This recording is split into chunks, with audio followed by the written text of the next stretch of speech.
Les experts atlantiques. Fatem Zahra El Bouhari. Bonjour à toutes et bonjour à tous, il est 10h et presque 10 minutes. Bienvenue dans Les Experts, votre émission citoyenne qui vous répond au 05 22 95 36 70 ou 80. 05 22 95 36 70 ou 80. Nous parlons aujourd'hui de la retraite, des assurances retraite. Quel sera le rôle de l'État, des entreprises, des mutuelles et des compagnies d'assurance en ce qui concerne la retraite dans notre pays, au-delà de toutes les polémiques sur l'âge de retraite et sur le gel de dialogue social. Les experts atlantiques. Et notre expert, c'est bien sûr Abdelaziz Al-Chadi. Bonjour. Bonjour madame. Bienvenue, vous êtes donc consultant senior, formateur en assurance. Exactement. Nous connaissons un gel du dialogue social ces derniers mois, une polémique sur l'âge de départ à la retraite, des problèmes de caisse. Mais au-delà de tout cela, quel que soit l'âge auquel nous aurons notre retraite, il faut préparer notre troisième âge. Il faut penser à notre famille le jour où nous ne serons plus là, parce que un jour ou l'autre nous ne serons plus là. Alors ce dossier est très important. La retraite, c'est une étape que les jeunes attendent avec impatience. De la retraite d'y aller. Les moins jeunes sont plus inquiets. Oui, malheureusement, oui, c'est comme ça, C'est une phase dans la vie d'une personne. Très, très importante, une phase. Donc, la retraite, c'est le passage de l'activité à l'inactivité. Et donc, comment on peut être plus explicite? Alors, tout simplement, la retraite, c'est la phase, comme vous le dites très, très bien, c'est la phase de la vie des hommes et des femmes, de la société, qui passe de l'activité à l'inactivité.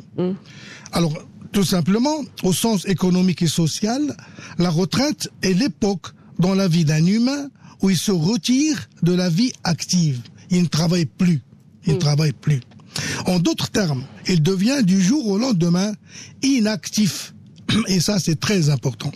Il passe de l'activité à l'inactivité avec toutes ses conséquences, tant sur le plan psychologique, social et surtout financier. C'est une transition généralement difficile et qui doit être savamment préparée. D'ailleurs, les anciens étaient parfaitement conscients de cette phase fatidique et j'insiste sur le mot fatidique. C'est la raison pour laquelle ils ont créé un proverbe dialectal qui résume toute la problématique de la retraite et qui est c'est formidable et qui est toujours à l'ordre du jour. Oui, c'est extra. Oui, qui est toujours à l'ordre. C'est Khdem Assouri al-Koubri. Je me répète, Khdem Assouri al-Koubri. Ma jeunesse, il faut que ma jeunesse travaille pour mes vieux jours. Vous parlez d'une inactivité, c'est vrai, mais ils ne sont pas vraiment inactifs. Peut-être qu'au début cette transition est difficile, comme vous dites, sur le plan psychologique et financier, mais qu'après on s'adapte. L'être humain s'adapte. Ce proverbe dialectal Khdem Assouri al-Koubri est toujours d'actualité, mais il a été créé il y a bien longtemps. Ah ouais, il est très bien. Nos aïeux, ils avaient 1000 fois raison par rapport à leur époque de créer ce proverbe dialectal.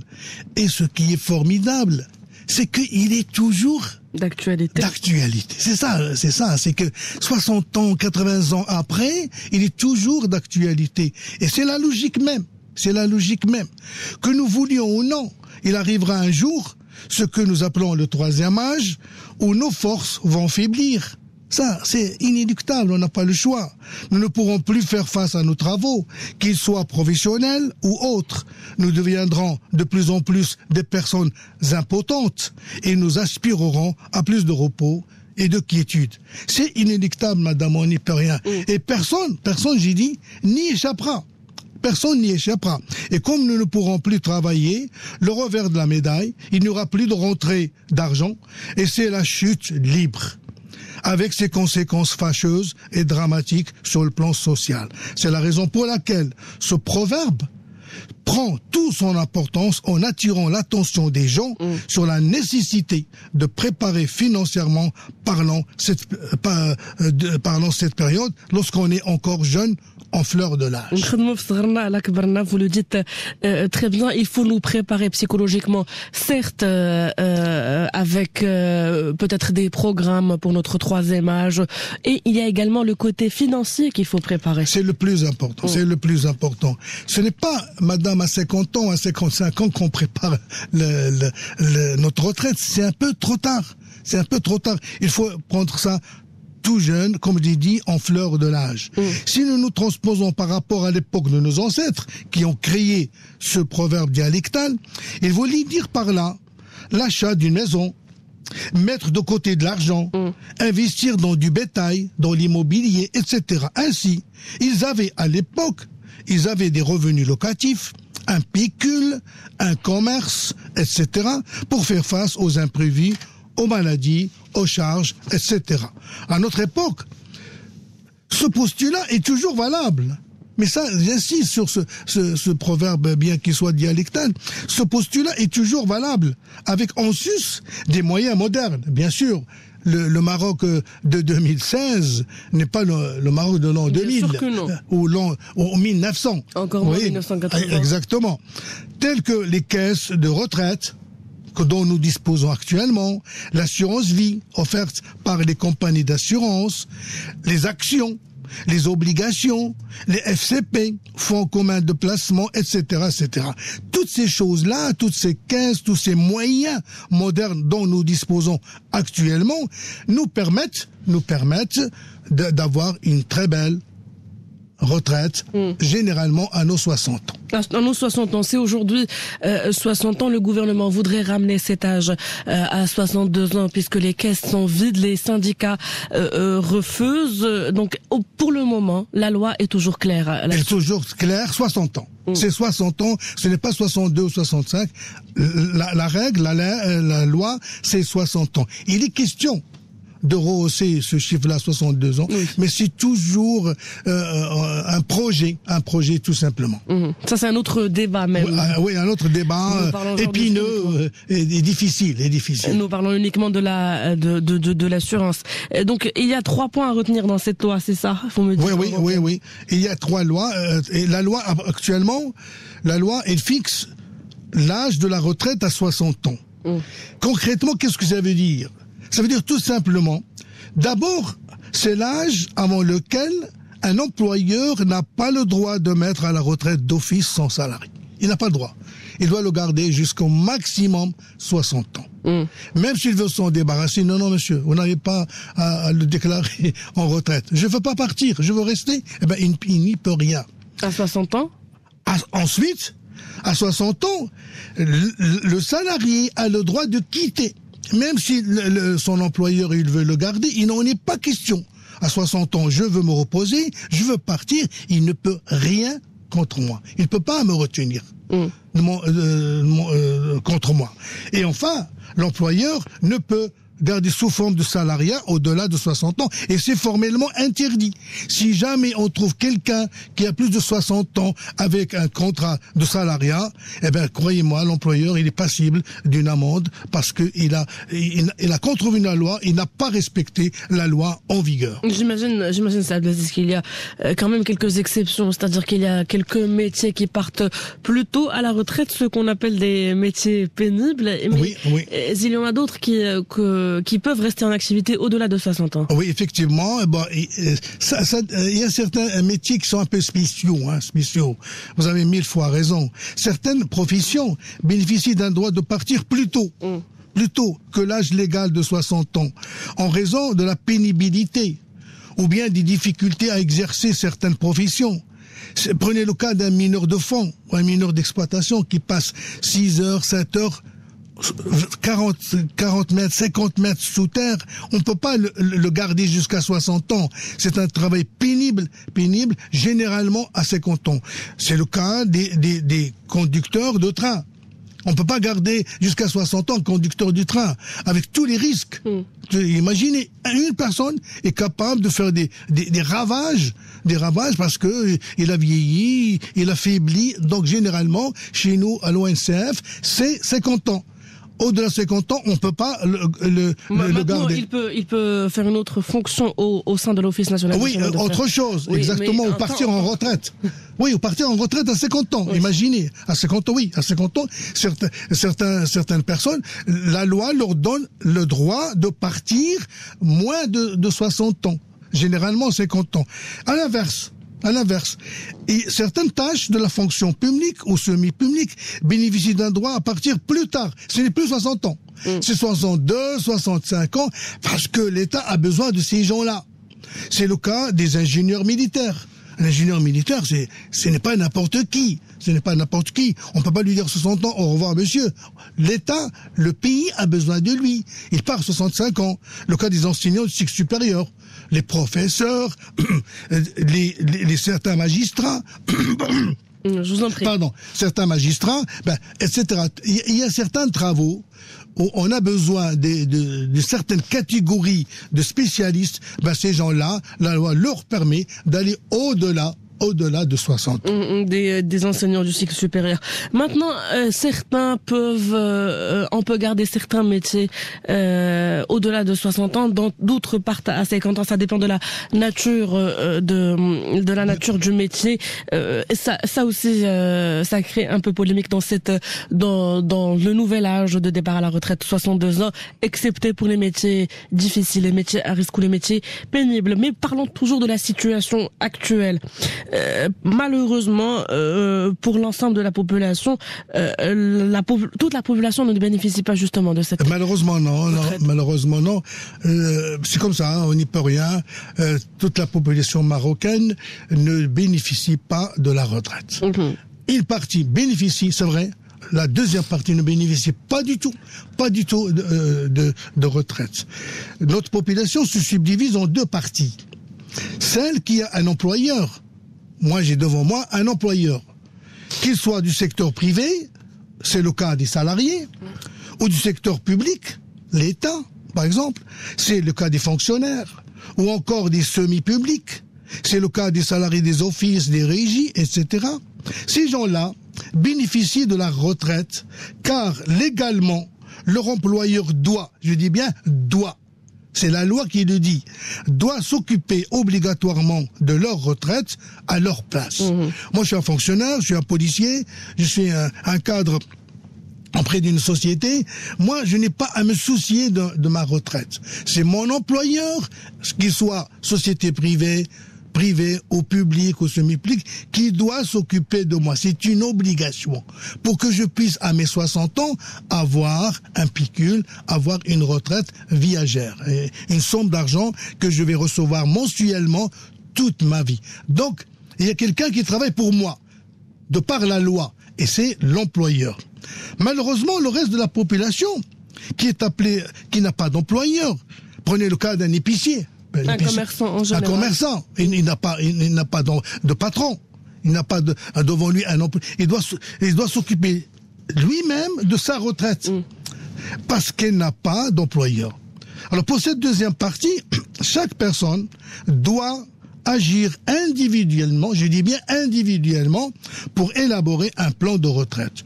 Bon, chez nous, on n'est pas bête, hein, on est intelligent. Ces gens-là, ils se disent, écoutez, moi, j'ai des rentrées d'argent maintenant, j'ai pas de patron, je suis mon propre patron, et puis les 60 ans me guettent. Ou les 70 ans me guettent. Un jour, je vais faiblir, je vais un vieux monsieur. Il faut que je fasse quelque chose. Alors, il y a des gens qui s'orientent vers l'immobilier. Oui, chez nous, l'immobilier, c'est à la mode. Oui. Et pour les femmes, c'est plutôt de l'or. De moins en moins. Oui, à une certaine époque, vous avez raison. À une certaine époque, c'était le refuge des femmes. Oui. Plus maintenant, c'est surtout l'immobilier. Ils achètent des maisons, des terrains, etc., etc. Et les gens qui sont un peu plus lettrés, ils s'adressent à des assureurs. C'est formidable. En souscrivant une police d'assurance vie sur la retraite. Mais malheureusement, la majeure partie de cette deuxième partie-là, de ces gens-là qui n'ont pas d'employeur, malheureusement, ne posent pas leur retraite. Ils disent, bon, un jour on verra. Oui, c'est encore loin, 60 ans, c'est encore loin.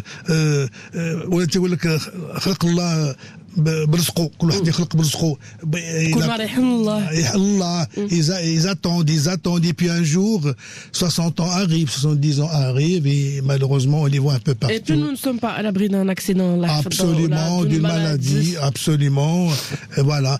S'ils ont un soutien familial, tant mieux. Sinon, bon, ils traînent. C'est malheureux. Deux parties de la population, nous, celles qui travaillent dans le secteur privé, public ou semi-public. La deuxième, des commerçants. Cela, donc, ce régime de retraite est différent selon les employeurs et la nature de la population. Exactement. Donc, parlons des employeurs. Qu'est-ce que doivent faire un employeur pour préparer la retraite de son salarié, de leur salarié? Alors, comme je l'ai dit, il y a des lois qui ont été promulguées obligeant les employeurs, quels qu'ils soient, je dis bien quels qu'ils soient privés dans le domaine privé ou étatique dans le domaine de l'État ou encore semi-public, ils doivent préparer la retraite de leurs employés, de leurs salariés, de leurs fonctionnaires. C'est pour cela des caisses ont été créées. C'est très important.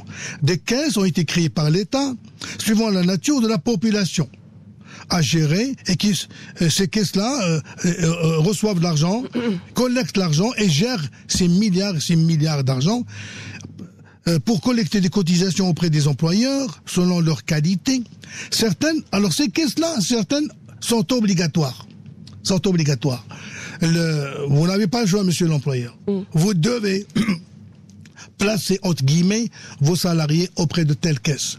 Alors il y a d'autres caisses qui ne sont pas du tout obligatoire, c'est laissé à l'appréciation des employeurs. C'est le cas de la CIMER. C'est le plus. Oui. C'est une retraite complémentaire. C'est le cas de la CIMER.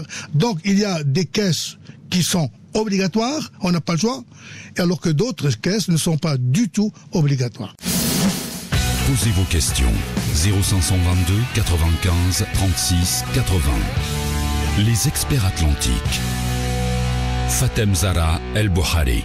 Et le mercredi, c'est le jour des assurances. Sur notre antenne, vous pouvez poser toutes les questions sur l'assurance, mais nous discutons aujourd'hui surtout de l'assurance retraite. Notre expert Abdelaziz Archadi, vous êtes consultant senior, formateur en assurance. Re-bienvenue, marhaba bik. Merci madame. On va reprendre notre adage de tout à l'heure.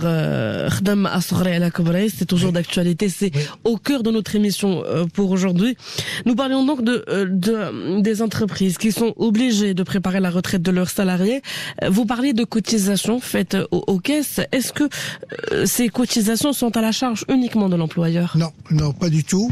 Elles sont à la charge non seulement de l'employeur, mais également des salariés par prélèvement sur les salaires avec des taux bien déterminés selon qu'on est fonctionnaire, employé du secteur privé, semi-public, etc.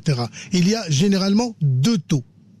Un taux à la charge du patron, de l'employeur, et un taux à la charge du salarié, du fonctionnaire, etc., qui est prélevé sur son salaire.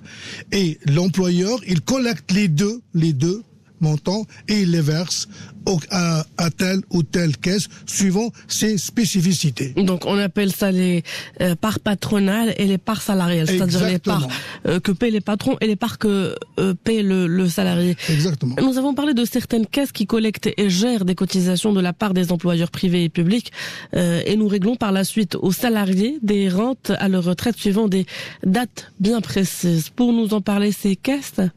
Oui, il y a plusieurs caisses, heureusement. Vous savez, le Maroc, il est bien doté sur ce plan. Dont une qui va bientôt être vide. Oui, ça c'est notre polémique. Disons qu'il trouve encore des difficultés.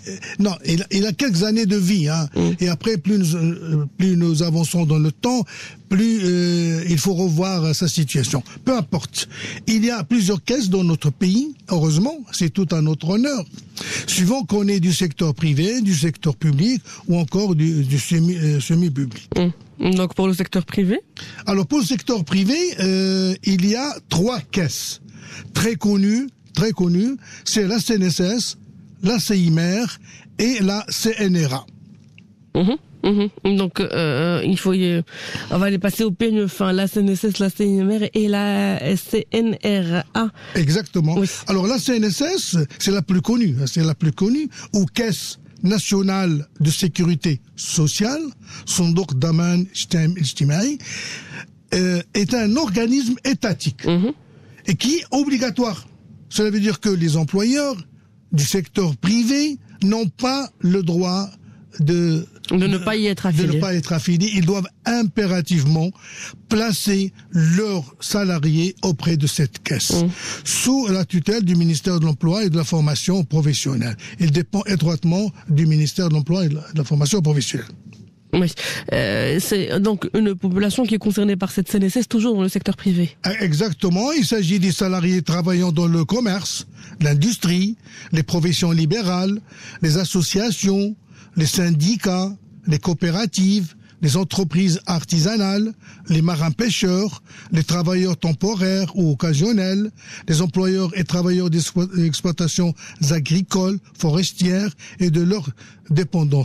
Tout ce beau monde-là doivent être affiliés et placés auprès de la CNSS, Caisse nationale de sécurité sociale. CIMR, nous avons également la CIMR ou la Caisse interprofessionnelle marocaine de retraite. Alors cette caisse-là, elle est spéciale et elle est formidable. Moi, je l'aime beaucoup parce qu'elle a arrangé beaucoup de choses. Il a été créé par les employeurs il y a très longtemps. Il y a à peu près 50 ans. Alors imaginez, un peu plus de 50 ans, 54 ans, 55 ans. Il a été créé par les employeurs à l'époque. Pourquoi ? Parce que leurs salariés se plaignaient que les rentes données par la CNSS n'étaient pas consistantes. C'était dérisoire, des petites sommes par-ci, par-là, et ils étaient mécontents. Et certains employeurs, 52, 55 ans, ils ont créé une association. C'est une association qui s'appelle CIMR, Caisse interprofessionnelle marocaine de retraite, et qui n'est pas à but lucratif. Il n'a pas le droit de gagner de l'argent. Il n'y a pas de dividende. Il n'y a pas de dividende à distribuer. Non. Alors il récolte, deux parts. Une part salariale et une part patronale, les fait fructifier, les investit, et à partir de 50 ans jusqu'à 60 ans, les salariés peuvent avoir une retraite, tout simplement. Cette association a une certaine importance au Maroc, il faut le rappeler. Oui. La CIMR, vraiment, il a joué un grand rôle. Vraiment, elle a joué un grand rôle parce que elle représente le tiers du dispositif de retraite du secteur privé au Maroc. Imaginez, le tiers du dispositif de retraite, c'est la CIMR. Et les gens qui ont la CNSS qui est obligatoire et la CIMR qui est complémentaire à la CNSS, alors ils disposent de deux revenus. Moi, par exemple, j'ai 60 ans, je reçois de la CNSS une certaine somme, c'est la retraite officielle, obligatoire de l'État, et un deuxième montant, par exemple, de la CIMR. Et comme ça, les gens vivront décemment, tout simplement. Donc cette caisse nationale caisse interprofessionnelle marocaine de retraite, à la troisième position, nous avons la CNRA, la Caisse nationale de retraite et d'assurance. Alors cette caisse-là, qui a été créée par l'État, la CNRA ou Caisse nationale de retraite et d'assurance, a une mission sociale. Oui. Celle de couvrir certaines catégories socio-professionnelles ne disposant pas de couverture de retraite ou celles ayant un besoin additionnel. Bon, il y a certains salariés, certains employeurs qui ne peuvent pas passer par la CNSS ou tout simplement ils demandent une retraite complémentaire. Ils s'adressent à la CNRA pour qu'elle s'occupe de leurs salariés. Et c'est toujours l'entreprise qui va faire cette caisse. Oui, toujours.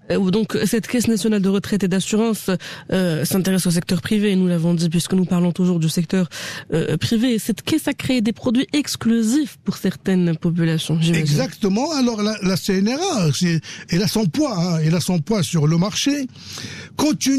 Elle est en face d'une population qui est très très très diversifiée.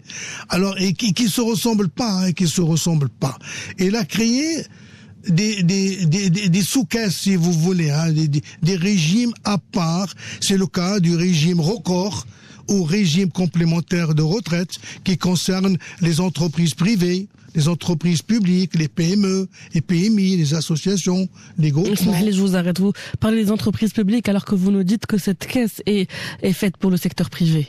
Alors là, c'est ça. Alors la CNRA, c'est un peu spécial. La CNRA, c'est un peu spécial. Elle n'est pas obligatoire. Si, par exemple, je sais pas moi, tel ministère a des ingénieurs qui vont recevoir une retraite de la part de la CNSS. Mais cette retraite-là, ils disent, bon, écoutez, c'est pas intéressant, trouvez une solution. Alors, on peut s'adresser. Il n'est pas obligatoire. On s'adresse à CNRA pour obtenir le régime complémentaire de retraite. C'est une retraite additionnelle. Oui. C'est un plus. C'est la cerise sur le gâteau. Vous voyez ce que je veux dire? C'est le cas des PME, des PMI. Je suis une PME et PMI, je fais de l'informatique. J'ai des ingénieurs d'un haut niveau. Je les place auprès de la CNSS. Et puis un jour, ils me disent, écoutez, monsieur Chili, vous êtes notre patron, vous êtes bien, mais la CNSS, c'est pas fort, c'est pas fort. Ils vont nous donner 4200 dirhams à nos 60 ans. Écoutez, nous, on est ingénieurs, on est habitués à dire 80 000 dirhams, 120 000 dirhams. Écoutez, trouvez une solution. Alors, je m'adresse soit à la CIMER, soit au régime complémentaire de retraite record qui dépend du CNRA pour leur dire, écoutez, je veux une retraite additionnelle, je dis bien, ou complémentaire, appelez-la comme vous voulez, pour mes ingénieurs. Ce qui fait que il a une population diversifiée. C'est pour cela que le CNRA a créé plusieurs produits. Par la suite, il a créé le fonds de retraite des ordres des avocats du Maroc, qu'on appelle FRAM. Alors, comme son nom l'indique, elle concerne les avocats du Maroc. Ça, c'est spécifique par métier. Voilà. Ou encore, le CNRA a créé la caisse de retraite de l'ordre des avocats de Casablanca, ou CRAC. Alors ça, c'est les avocats de Casablanca. C'est spécifique, c'est spécifique par métier et par région. Exactement, par spécifique, c'est par région et par spécificité. Ou encore, pour nos députés, les députés ne sont pas des fonctionnaires, pas du tout. Pas du tout. Ils ne sont pas du secteur privé, pas du tout. Donc, ils ne ressemblent ni à n'importe quelle catégorie. Ni aux uns ni aux autres. Donc, le CNRA, qu'est-ce qu'il a fait? Il a créé une caisse spéciale pour eux, qu'on appelle le régime de retraite des membres de la Chambre des représentants. Il y va de même pour les représentants auprès du Parlement. C'est le cas, une autre caisse encore qui est créée par CNRA, c'est le régime de retraite des membres de la Chambre des conseillers. Alors, seuls nos conseillers auprès du Parlement en cette caisse, etc., etc. Et puis, elle a créé également, CNRA, les pensions différées qui concernent l'ONCF, l'ODEP, l'OCP et d'autres. Donc, disons que CNRA est là, et n'est pas obligatoire, et il a une population très diversifiée. Qui peuvent être du privé, de la fonction publique ou du semi-public, peu importe. Les patrons s'adressent au CNRA pour placer leurs employés, pour obtenir non pas une retraite, mais une retraite complémentaire. Un plus. Un plus, voilà. Et croyez-moi, ce sont des milliards et des milliards de centimes qui passent par cette caisse. Donc nous avons fait le tour du secteur privé avec toutes ces caisses, la CNSS ou la Caisse nationale de sécurité sociale, la CIMR ou la Caisse interprofessionnelle marocaine des retraites, et puis nous avons la CNRA, la Caisse nationale des retraites et d'assurance. Passons maintenant, si vous le permettez, Serge Hadji, au secteur public. Alors, secteur public, c'est autre chose. C'est autre chose. Ce sont nos fonctionnaires, nos policiers, nos gendarmes, nos fonctionnaires du ministère. Alors ces gens-là, on peut pas confier aux caisses du secteur privé leur retraite. Non, ils ont leur caisse à eux, ce qui est spécifique. C'est la CMR ou Caisse marocaine des retraites. C'est l'équivalent, si vous voulez, de la CNSS. Chez nous, c'est le secteur privé. Ah oui, voilà. Sauf que la CNSS, c'est pour le secteur privé, alors que la CMR, c'est la même chose. Elle gère des milliards et des milliards pour les fonctionnaires civils, pour les militaires. Les militaires, non militaires, nous avons un certain nombre très important de nos militaires, les placer où sont pas des fonctionnaires. Oui. Sont pas des fonctionnaires. C'est un peu spécial. On les place auprès de la Caisse marocaine des retraites, des enseignants du cycle supérieur. Bon, tous ces gens-là ont leur caisse, la CMR. Et là aussi, l'État prend en charge un taux et prélève du salaire de chaque fonctionnaire, de chaque militaire, de chaque enseignant un taux. Ce qu'on n'a pas la part salariale. Et les deux montants sont versés à la CNSS, à la CMR. La CMR, à la Caisse marocaine des retraites, pour que, à leurs 60 ans, généralement 60 ans, une retraite. Donc, la CMR, la Caisse marocaine des retraites, cela concerne le secteur public.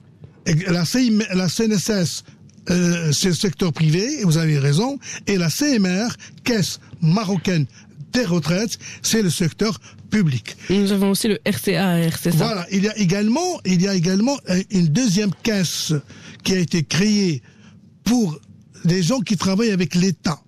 C'est le régime collectif d'allocation de retraite. Alors ces gens-là, cette caisse-là, s'occupe. Ce sont pas des fonctionnaires, c'est un peu spécial.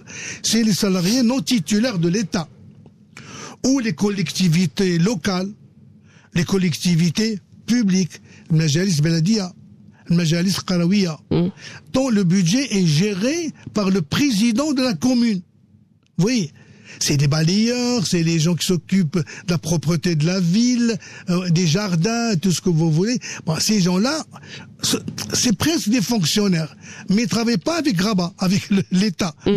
Non, ils travaillent avec le président élu de telle ou telle commune rurale, commune urbaine. Ce ne sont pas des fonctionnaires, oui. Voilà. Alors ces gens-là, c'est le RCAR, régime collectif d'allocation de retraite, qui s'occupe d'eux, tout simplement. Donc nous avons fait le tour du secteur privé puis du secteur public. Nous avons aussi le secteur semi-public. Oui. Alors oui, il y a beaucoup de sociétés, d'offices, de régies qu'on dit semi-public. Alors ces gens-là, c'est un peu du privé et du public.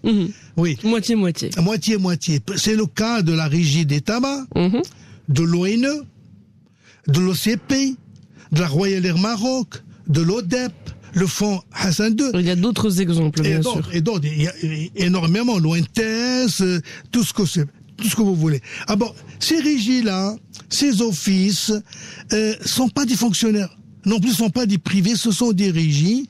Alors, ces gens-là, on a créé une caisse dédiée, je dis bien, dédiée pour eux. C'est le régime de retraite d'entreprise. Comment ça? Ces régies ont été autorisées par l'État pour créer des caisses chez eux.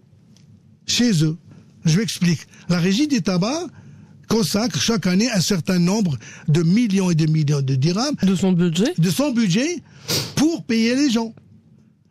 Par exemple, l'ONE, l'OCP, mais ne s'adresse pas à un assureur, ne s'adresse pas à telle caisse. Non.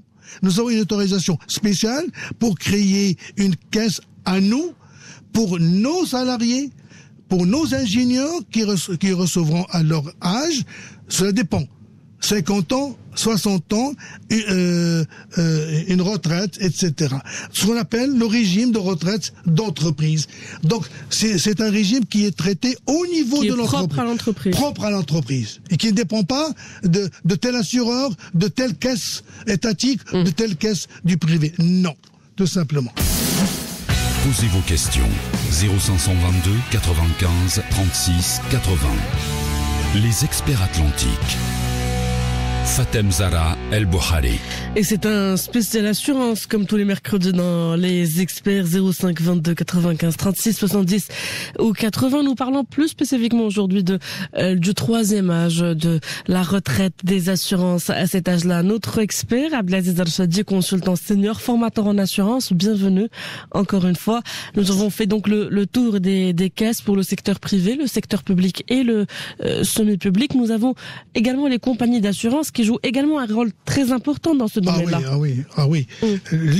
Parfaitement, les assureurs dans notre pays jouent un rôle très important, il faut le dire, et grandissant.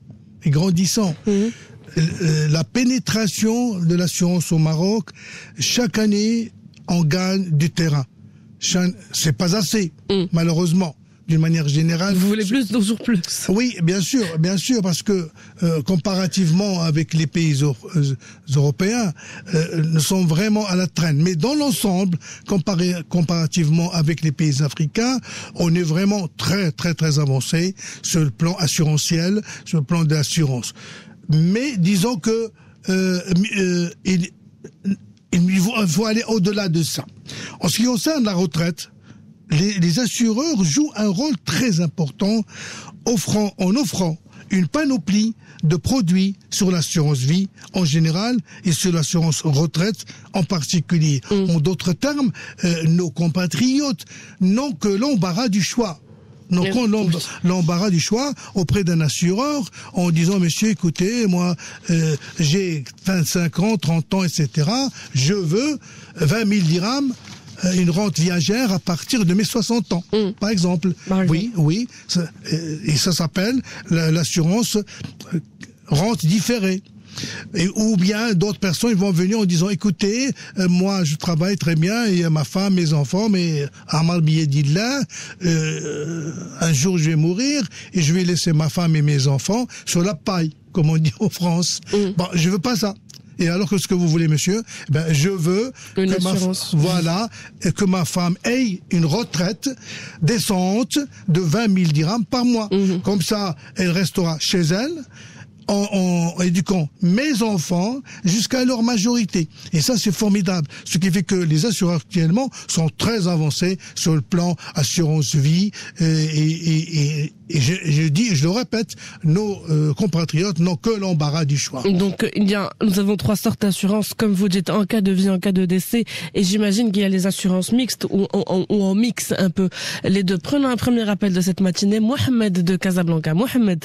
Oui, bonjour madame. Bonjour. Je vous remercie. Je remercie également votre expert. Les vôtres sont toujours d'une compétence exceptionnelle et surtout d'une très bonne pédagogie. Comment ils expliquent les choses. Merci monsieur. Et la clarté elle-même. Merci. Oui, je viens d'être retraité, donc je suis à la retraite depuis quelques mois. Et j'aimerais faire une formation en assurance. À qui je dois m'adresser, que ce soit en cours du jour ou en cours du soir. Que ce soit dans le secteur de formation publique, de formation professionnelle, secteur public ou privé. Merci. Merci Mohamed. Dans le but de m'investir dans ce domaine. Tout simplement, il faut vous faire connaître auprès des compagnies d'assurance, auprès des agents, des courtiers, auprès des entreprises, en présentant tout un dossier. Vous voyez ce que je veux dire? Tout un dossier. Moi, d'abord dresser une liste des branches dans lesquelles vous pouvez faire des formations. Action de travail, automobile, risque divers, etc., etc. Oui. Et puis tout un dossier, et puis vous offrez vos services aux entreprises en disant voilà, je suis prêt à vous faire des formations dans telle branche, dans telle catégorie. Pardon monsieur. Oui, je vous écoute. Je vais faire une formation pour moi-même. Je ne suis pas formé dans ce domaine. Ah, comment ça? Ah, vous voulez vous former vous-même? Voilà, oui. Vous vous adressez dans ce cas aux formateurs, aux sociétés de formation qui existent. Il y a énormément de sociétés qui préparent des formations et qui font appel à des formateurs comme moi. comme moi, pour faire... J'aurai le plaisir d'être sur un banc devant vous. Hein. Merci. Mahba, merci. Voilà, vous adressez à des sociétés que je peux pas nommer ici, qui préparent des formations pour les entreprises, pour tout le monde, et ces sociétés-là s'adressent à des formateurs comme moi, en disant tel jour, dans tel hôtel, il y aura les PME, il y aura les banquiers, et moi je viens et je forme ces gens-là. Voilà. D'accord, Inch'Allah, merci. Et il y aura une suite à cet appel, Inch'Allah.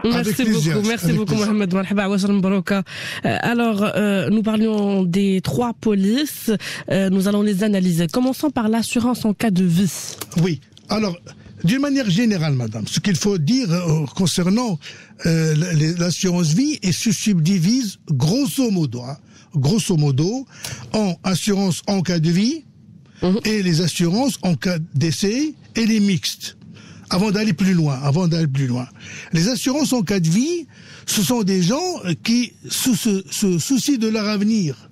Moi, j'ai 20 ans, j'ai 25 ans, j'ai 30 ans, et un jour, je dis, attention, j'aurai 60 ans, j'aurai 65 ans, et qu'est-ce que je fais?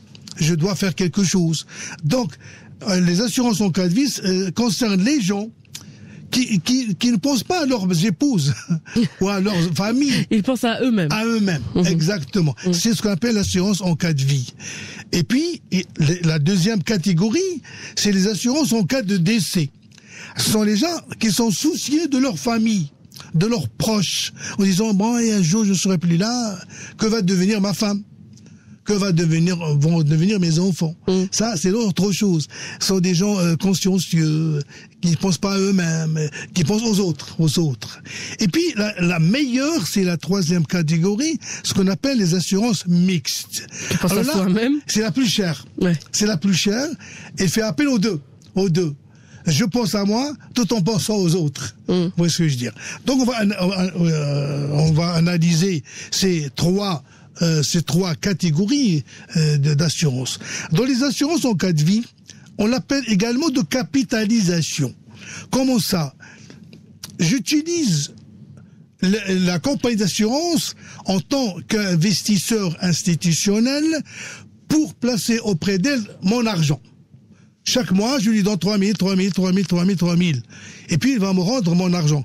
Avec ce qu'on appelle les intérêts, la participation au bénéfice, énormément de choses. Je la fais travailler pour moi. Ce qui, à mes 60 ans, elle va me rendre mon argent, plus autre chose.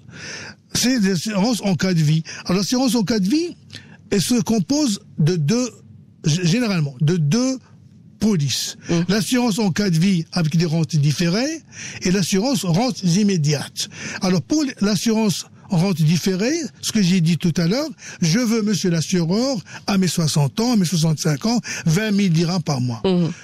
Ici, il va calculer le montant, il va prendre en considération mon âge.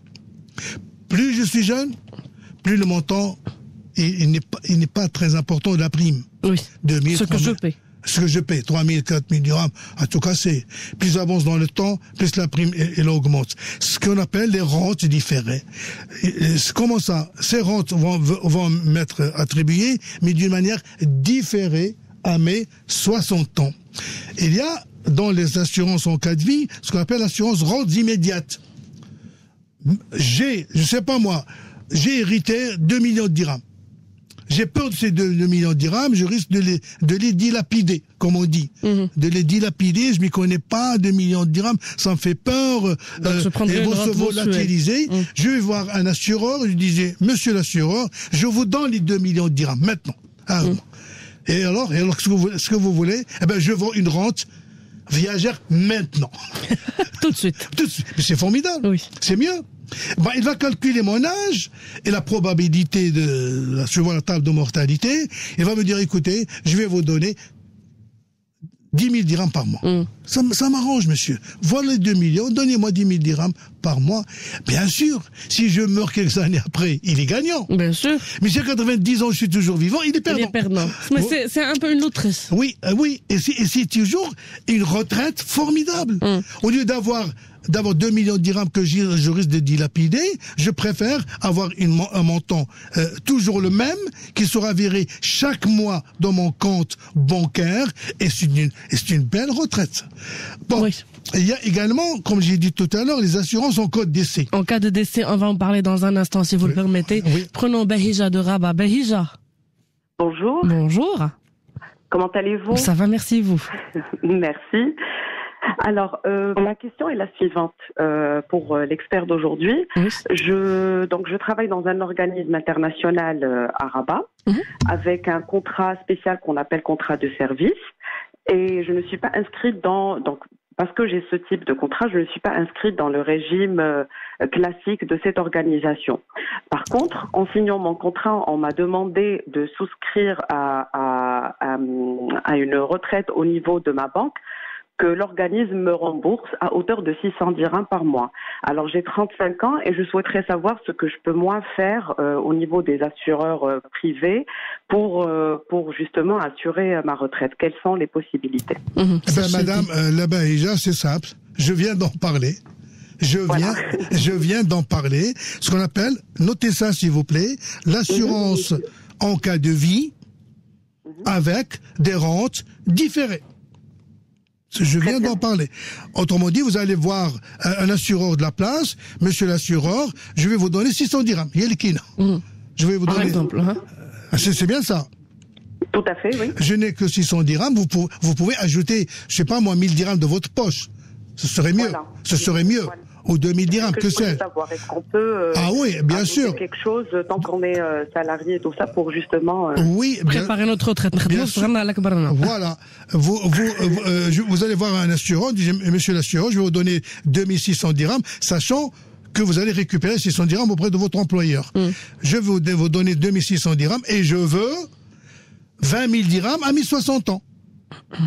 Oui, non, plutôt. Je vous donne 2600 dirhams, et quel âge avez-vous, madame? 30 ans. Je dis n'importe quoi. Et elle a 35 ans. Vous avez 35 ans. Il va calculer 35 ans avec 2600 dirhams par mois, et à 60 ans, il va vous dire, écoutez, je vais vous donner une rente viagère de 8000 dirhams. Par exemple.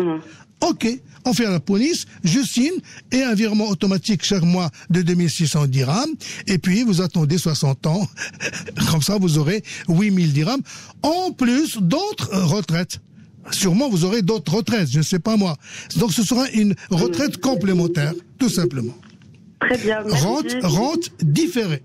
Rente différée. Voilà. Merci beaucoup. Merci beaucoup. Avec plaisir. Merci beaucoup, Bahija de Rabat. Je rappelle nos numéros de téléphone 05 22 95 36 70 ou 80. Nous avons donc parlé des assurances en cas de vie. Il y a un instant, les rentes différées ou les rentes immédiates. Il y a également les assurances en cas de décès. Voilà. Alors, en cas de décès, comme je l'ai dit tout à l'heure, ce sont des gens qui sont souciés de leur famille, de leur mère, de leur épouse, de leurs enfants. Alors, ça, on s'adresse à un assureur, et on leur dit, je vous donne telle somme, s'il vous plaît, combien vous allez donner à ma femme, à ma mort. Seulement, à quelle date? On n'en sait rien.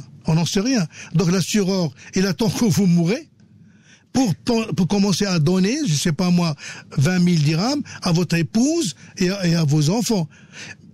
Bien sûr, l'amar biyadillah, on peut pas savoir. Vous pourrez mourir à 90 ans.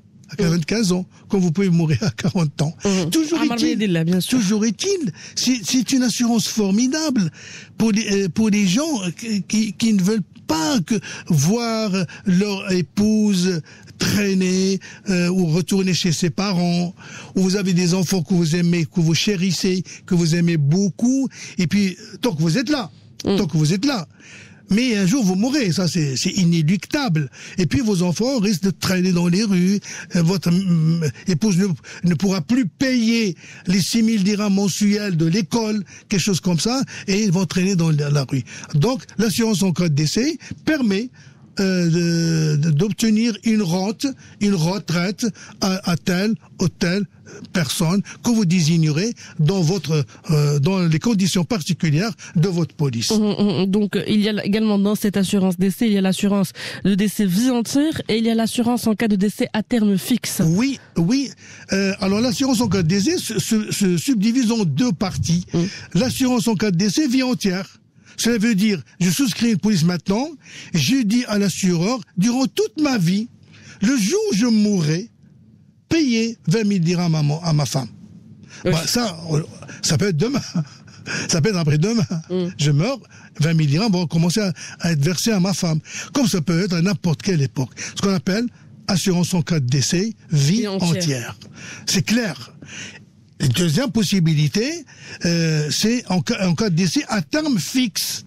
À terme fixe. Bon, je suis un peu, j'ai un caractère un peu spécial. J'ai un caractère un peu spécial. C'est pas moi, c'est une image. C'est un peu spécial. Je veux que bien ma femme reçoive 20 000 dirhams à ma mort, mais pas maintenant. Pas dans 10 ans. Le jour où il aura 60 ans. Pourquoi? Pour qu'elle n'en profite pas. Je suis vicieux, je suis un peu tout ce que vous voulez, macho. Et pourquoi? Pour qu'elle n'en profite pas. Il y a des gens comme ça. Oui. Il y a des gens comme ça. J'ai peur que, moi j'ai 30 ans, demain je vais mourir, elle va bénéficier de 20 000 Elle va dirhams. se marier avant. Elle va se remarier. Et c'est pas normal de vivre chichement toute sa vie. Non, je suis pas, c'est comme ça, Mais c'est pas mon cas, je parle pas de mon cas. Oui, bien sûr. Il y a des gens qui sont comme ça. Pas question qu'ils reçoivent, oui, ça fait rire, moi aussi, pas question qu'ils reçoivent les 20 000 dirhams avant 60 ans. Voilà, ça s'appelle l'assurance en cas de décès à terme fixe. Je fixe la date qui correspond à ses 60 ans. Alors si je meurs avant 60 ans, elle doit attendre. Avoir elle-même 60 ans. Doit attendre d'être vieille. Qu'on ne veut plus. Voilà. Pour avoir cette robe. C'est comme ça, je suis comme ça. Elle doit attendre ses 60 ans pour pouvoir bénéficier de cette rente. Mais je vous assure, il y a des gens qui le font. Je n'en doute pas. J'ai vu des polices comme ça. C'est comme ça. Ou bien l'inverse, ça peut être une femme. Ça peut être une femme qui est mariée à un bel homme. Un bel homme. Elle fait l'assurance en cas de décès à terme fixe. À ma mort, mon mari. Il faut qu'elle attende d'avoir 60 ans. Comment on dit? Ouais, mais à 60 ans, c'est un peu trop tard, de se marier. Et surtout, elle va pas se marier avec mon argent. Voilà. Et là, donc la personne est morte et pourtant, elle est toujours seule. Elle attend ses 60 ans. Ça, j'ai dit, on va reprendre notre sérieux. Faire une petite pause musicale. Dans un instant, le point d'actualité de 11h30 présenté par Karim Drone et nous revenons juste après 05 22 95 36 70 ou 80. Posez vos questions 0522 95 36 80. Les experts atlantiques. Fatem Zara El Bouhari. Et nous parlons de l'assurance à 60 ans, l'assurance au troisième âge. Notre expert Abdelaziz Archedi, rebonjour. Nous avons repris nos esprits, nous avons repris notre sérieux. Alors, après avoir parlé de l'assurance vie, de l'assurance décès, de l'assurance décès vie entière et l'assurance décès à terme fixe, nous avons les assurances mixtes. Les c'est ça? Exactement. Alors, les assurances mixtes sont les meilleures qu'offrent les assureurs. Nous avons vu tout à l'heure l'assurance en cas de décès. L'assureur ne paye qu'à la mort de son assuré tel montant. Donc c'est le décès de l'assuré qui rentre en ligne de compte. Nous avons vu également les assurances en cas de vie. Alors là, c'est la survie de mon client, mon assureur, de mon client qui compte. Il est toujours vivant à telle date. Ben, je paye le capital. Il est mort avant cette date, je ne paye pas le capital. Donc c'est la survie de mon client qui entre en ligne de compte. Par contre, dans les assurances mixtes, l'assureur paye dans tous les cas. Qu'il le veuille ou non, il paye dans tous les cas. Mon client, il meurt, je paye. Il est toujours vivant, je paye. Ouais. Oui. Donc les assurances mixtes constituent la meilleure option. J'imagine que ce sont les plus chères. Les plus chères. Oui. Ah oui, les plus tentantes, si vous voulez, les plus chères, parce que chaque fois l'assureur il casque. À chaque fois il paye. Il n'y a pas photo, il paye. Option faite par les assureurs, car ils engagent à verser des rentes à l'assuré s'il est toujours en vie à une date déterminée dans la police, ou à un bénéficiaire, ou aux ayants droit, aux héritiers, s'il ne dit rien, lorsque l'assuré décède à cette date. Voilà. Donc, plusieurs cas d'assurance. Prenons Yassine de Casablanca. Yassine. Oui, bonjour Alala. Bonjour. Vous allez bien? Ça va, alhamdoulilah, et vous? Ça va, je vous remercie. Monsieur l'expert, comment allez-vous? Bonjour, monsieur Yassine. Alors, tout d'abord, je vous remercie pour cette émission et ce thème aujourd'hui qui est vraiment intéressant. Merci. Et voilà, j'ai une petite question d'ordre général. En fait, je veux juste savoir, est-ce que les primes qu'un particulier verse à l'assurance, est-ce qu'ils sont garantis en quelque sorte si jamais l'assurance fait faillite ou est liquidée ou quelque chose comme ça? Oui. Est-ce que le versement de la rente, qu'elle soit viagère ou à terme, est-ce qu'elle est garantie en cas de liquidation, de faillite de la compagnie d'assurance? Oui, bien sûr. Oui, bien sûr. N'oublions pas que la compagnie d'assurance, chaque fois qu'elle ouvre un dossier pour quelqu'un, elle ouvre un compte spécial qui est alimenté par les entrées et les sorties d'argent et qui est garanti derrière par l'administration. Bien sûr, vous pensez bien que l'administration est là derrière et qui supervise tous les mouvements en assurance vie. Ce sont des milliards et des milliards qui sont derrière. Vous me suivez? Oui, je vous suis. Mais autre chose. Les compagnies d'assurance doivent, c'est une obligation, placer leur argent parce qu'ils ont une manne énorme d'argent. C'est de l'argent, c'est énorme comme rentrée d'argent. Ils doivent obligatoirement acheter de l'immobilier. Des terrains, des immeubles, des villas, des fermes, tout ce que vous voulez, en sus des placements mobilières tels que les actions, les obligations, les OPCVM, etc. Tout cela pour garantir... Oui, j'irai plus loin. Telle compagnie d'assurance dispose d'une centaine d'immeubles. Et chaque immeuble, il coûte des 20, 40, 50 millions de dirhams. Et n'a pas le droit de vendre. Ces immeubles-là, ces tours-là appartiennent à la compagnie d'assurance. Mais il n'est pas question qu'ils les vendent. Ces immeubles-là sont bloqués. C'est l'argent de qui?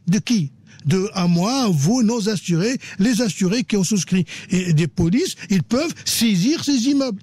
Ils peuvent bloquer ces immeubles, faire une saisie conservatoire. Et les assureurs ne peuvent pas et vendre tel immeuble qu'avec l'accord express du ministre des Finances. Donc, le président de la CAPS, ils n'ont pas le droit de vendre. C'est l'argent de qui? C'est l'argent des assurés. En dehors d'un contrôle rigoureux, je dis bien le terme, rigoureux par la CAPS. Là, vous me suivez? L'autorité de contrôle des assurances et de prévoyance sociale. Ce qui fait il n'y a aucun risque pour souscrire une police d'assurance sur la vie. Le capital, il est garanti. Il n'y a pas de risque. Il n'y a pas de risque du tout. Yassine? Vous confirmez que c'est des produits qui sont fiables et garantis à 100%. Ah oui. Et comment? Même en cas de crise. Je dirais pas la même chose. Je ferais pas la même chose si vous m'aviez posé cette question, voilà 30 ou 35 ans. À une certaine époque, malheureusement, j'ai vécu cette époque, c'était vraiment désolant et déshonorant. Il y avait de l'anarchie. Oui, il y avait de l'anarchie à l'époque, avec des compagnies qui laissaient à désirer, avec des patrons qui laissaient à désirer, et surtout, un contrôle de l'État qui laissait à désirer au niveau de la DAPS. Maintenant, il y a 5 compagnies qui sont en liquidation judiciaire. Madame Zulekhan Sali, qui était la patronne de la DAPS, s'est trouvée dans une situation inextricable et n'avait pas le choix. Elle était obligée de déclarer 5 compagnies en liquidation. Je les connais parfaitement et les choses depuis a changé. Et depuis, l'eau est passée sous le moulin.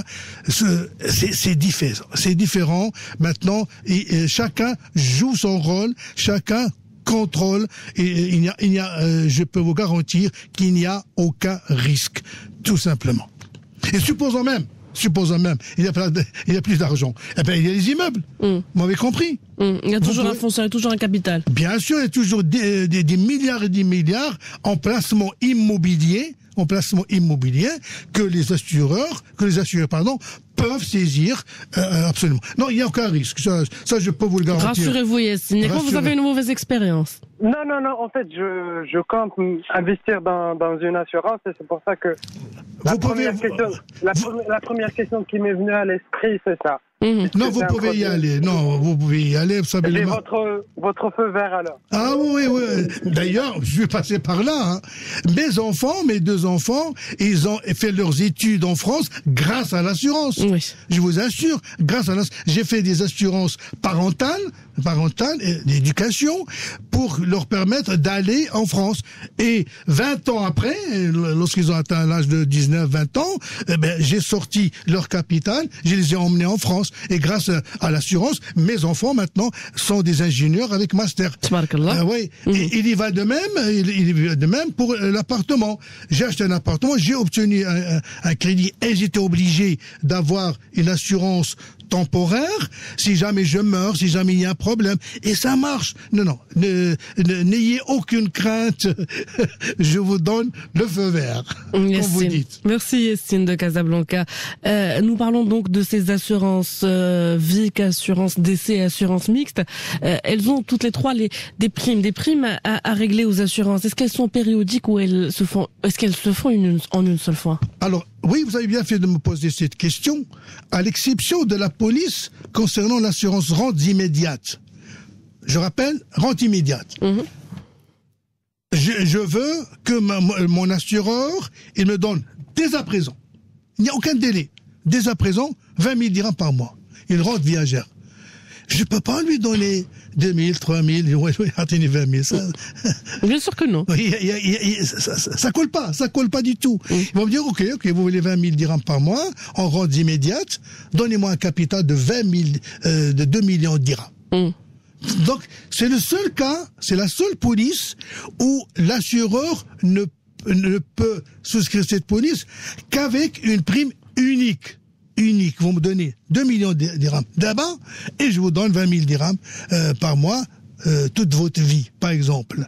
Par contre, pour le reste, les assurances en cas de décès, les assurances en cas de vie, les mixtes, etc., au choix des assurés, les primes peuvent être périodiques, autrement dit mensuelles, trimestrielles, semestrielles ou annuelles.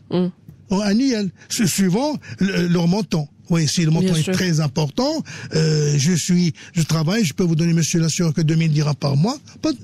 Donnez-moi 2 000 dirhams. Il y a d'autres qui préfèrent semestriellement ou annuellement. Ou bien, au choix de l'assuré, la prime unique existe toujours. Alors, la prime unique, elle est formidable. Comment ça? On s'en débarrasse? Voilà, je vous donne, madame, vous êtes l'assureur XY, je vous donne maintenant 1 million de dirhams. Au revoir. On n'en parle plus.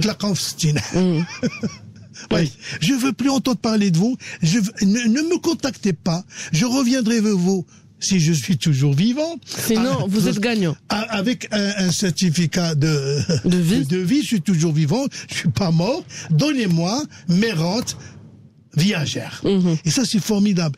Le malheur, c'est que la majorité des gens ne peuvent pas payer en prime unique. Bien sûr.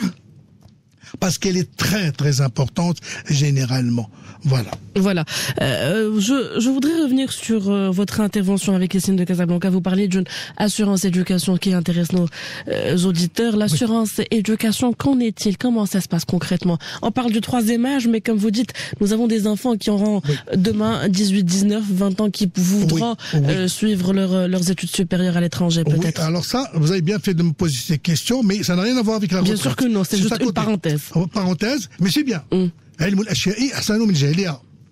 Oui, vous avez bien fait de me poser cette question. Alors, l'assurance parentale ou l'assurance éducation, appelez-la comme vous voulez, c'est une assurance vie. C'est une assurance vie qui est offerte par toutes les compagnies d'assurance. Concerne surtout les parents qui ont des enfants, qui sont soucieux de l'avenir de leurs enfants. Je prends un exemple très très simple. J'ai un enfant qui vient de naître. Et puis, je me dis, tiens, un jour, il aura 20 ans, J'aimerais bien qu'il fasse des hautes études pour être un ingénieur, un docteur, je sais pas moi, exactement. Je vois un assureur, je lui dis, monsieur, écoutez, je vais vous donner 2000 dirhams. Je peux pas aller au-delà, c'est le maximum que je peux. Par exemple, je vous donne 2000 dirhams. Par mois? Par mois. Et puis on verra. Allah. Et puis, alors que fait l'assureur? Ces 2000 dirhams, il les fait fructifier. Il achète des terrains avec des milliers et des milliers d'autres gens comme moi. Il achète des immeubles, des terrains. Il investit. Et il est très fort. Attention, les assureurs, sur le plan investissement, sont des gens très très forts. Ce sont des loups des investissements. Ah oui, ce sont des gens très... C'est normal. Oui. C'est normal. C'est des gens... Parce que c'est l'argent des autres. Hein. Il ne faut pas qu'ils soient pris au dépourvu. C'est ça. Ce sont des gens très très forts. Alors, ils investissent mon argent, ainsi que des millions et des millions, des dizaines de millions d'autres, des gens comme moi, un peu partout. Les OPCVM, les actions, les obligations, etc. Et moi, je paye 2000, etc., etc. Et puis un jour, mon fils, il atteint, par exemple, l'âge... Il a son bac à 18 ans. Ah bah, mon bac, il dit, papa, écoutez, je veux aller en France. Je veux aller en Canada. Je dis n'importe quoi. Au Canada, mais il faut payer 200 000, 300 000 dirhams. Finir. Croyez-moi que les Marocains, vous croyez qu'ils disposent du jour au lendemain de 200 000, 300 000 Les Marocains, selon le HCP, n'arrivent même pas à épargner. Voilà, exactement. Je vais voir mon assureur. Il dit, monsieur l'assureur, vous voyez, voilà 20 ans que je vous donne 2000 dirhams. Qu'en est-il de mon épargne? Parce que c'est pas mon argent. C'est mon argent. Non, c'est mon argent plus la participation au bénéfice, plus un intérêt spécial arrêté par l'État, etc. Il me dit, monsieur, c'est 300 000. Waouh! Waouh! 300 000 dirhams, mais c'est formidable. Je veux mes 300 000 dirhams. Et il doit me les donner. Oui. Maintenant, si mon fils a atteint l'âge de 20 ans, qu'il ne souhaite pas retourner dans les études, c'est-à-dire que, est-ce qu'il y a une condition sine qua non pour que je récupère cet argent, ou est-ce que je le récupère quel que soit X à 18 Je peux le récupérer à n'importe quel moment. Bon, mon fils, il est mort à 15 ans. Je vais voir l'assureur, je dis, mon fils, c'est terminé, il est mort, donnez-moi mon argent. C'est mon argent. Plus les fructus, plus les intérêts, les participations aux bénéfices, etc., etc. Mon fils n'a pas étudié. Par exemple, oui, ça arrive. Il n'a pas étudié, il ne veut pas entendre parler de l'école, il n'est pas question, j'en ai marre, je veux dire m'halaba. Oui, de toute façon, vous récupérez votre argent. Je récupère mon argent et je l'investis dans son commerce, etc. Très bien. Pour revenir à l'assurance retraite, au début de l'émission, nous avons parlé donc de cette population qui n'a pas d'employeur, l'épicier du coin, le commerçant, le vendeur, qui doit s'occuper eux-mêmes, ils doivent s'occuper eux-mêmes de leur retraite de façon individuelle.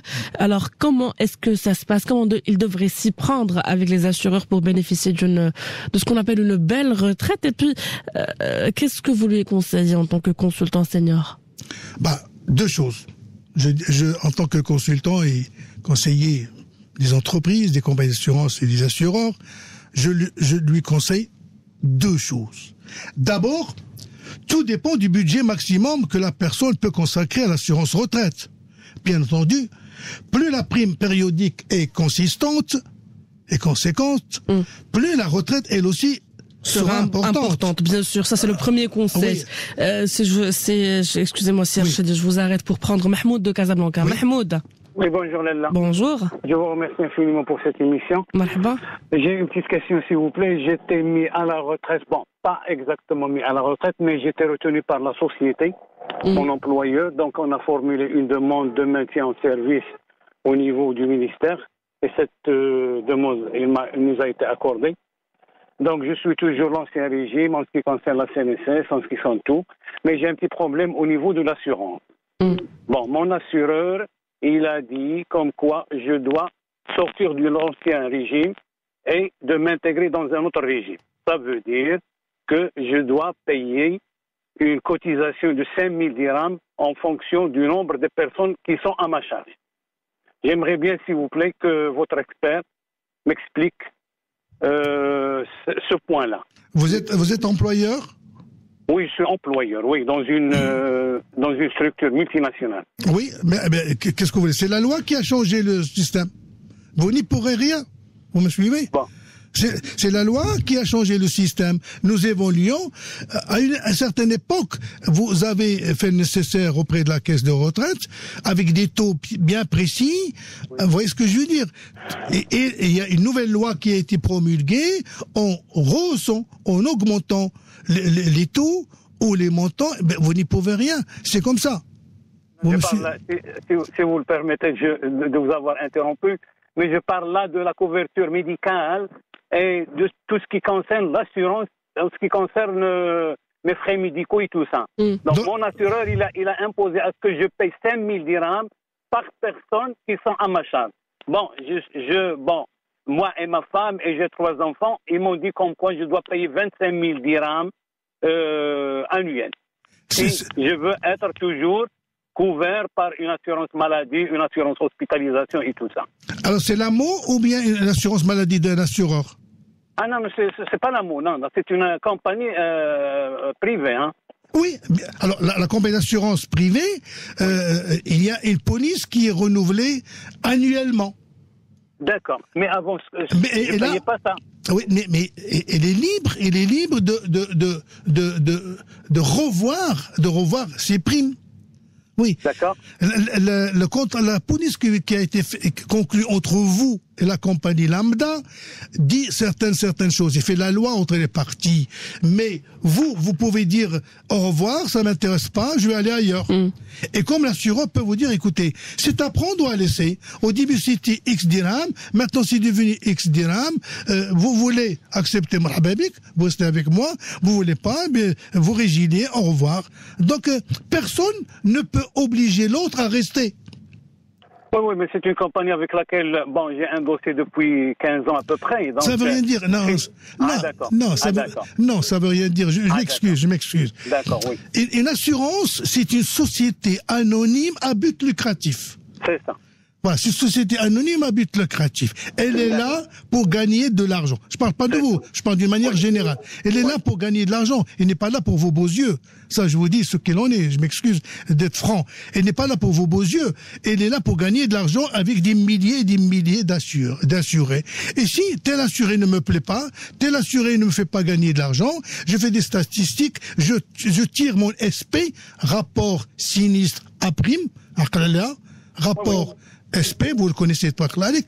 Eh ben, je trouve que telle société, que telle flotte automobile, que telle entité ne me convient plus. Ben, je lui dis, écoutez, voilà ma nouvelle prime. Vous voulez, je dis pas le contraire. Vous voulez pas, c'est votre droit le plus. Envoyez-moi une lettre de résiliation en respectant le préavis. Attention, en respectant le préavis. Généralement, l'assurance maladie, c'est 3 mois. 3 mois, Andak. 3 mois, envoyez-moi une lettre de préavis de résiliation et placez vos choix ailleurs. Vous pouvez aller ailleurs. Laissez à l'appréciation et des uns et des autres, et personne n'est obligé de rester. C'est Mahmoud. Si vous le permettez, la résiliation, il a été automatiquement faite une fois j'ai atteint l'âge de 60 ans. Donc, ils m'ont demandé de renouveler, mais sous une autre forme. Oui. Alors que je payais avant 800 dirhams une part patronale et ma part, je paye de l'autre 800 dirhams mensuels. Alors je vais me trouver là avec 30 000 dirhams pour toute ma famille. Hein. Alors maintenant je comprends maintenant. Oui. Donc la plupart des compagnies d'assurance limitent leur police d'assurance maladie maternité à 60 ans.